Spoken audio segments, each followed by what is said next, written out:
The National Park Service says it's not sure just yet how a missing hiker died in the Smokies. They don't suspect foul play, but searchers found the body of Susan Clements yesterday. This was a week after she disappeared while on a hike with her daughter.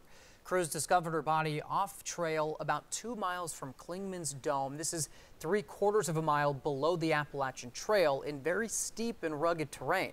Searchers say the fact that she was found so far off trail may explain why it took so long to find her.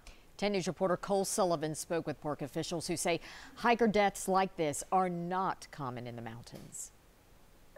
The Park Service says this is one of the largest searches they've ever done in the park. They do about 100 smaller searches every year, and while they say that may seem like a lot, it's a fraction compared to the millions of safe visits to the park. We were relieved to at least find her body and be able to provide a little bit of that closure to the family. The long search for missing hiker Susan Clements is over.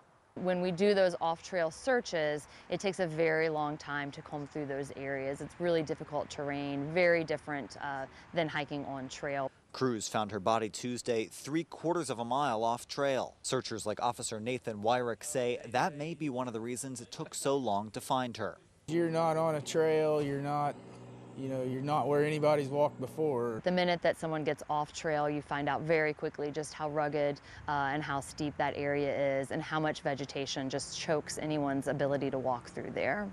On top of that, Clements was wearing green and black, colors that are difficult to spot in the woods. A lot of hiking clothes that people buy are in earth tones or muted colors, which is a pretty normal thing to do. Wearing high visibility clothing can certainly help find you should you become lost.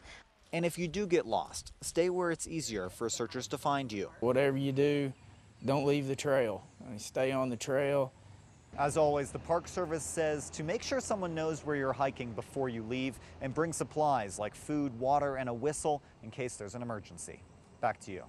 Cole Sullivan reporting for us. The park says the area where crews found Clements was so steep a Black Hawk helicopter had to be used to get her body out. Trails near Clingman's Dome are scheduled to reopen tomorrow.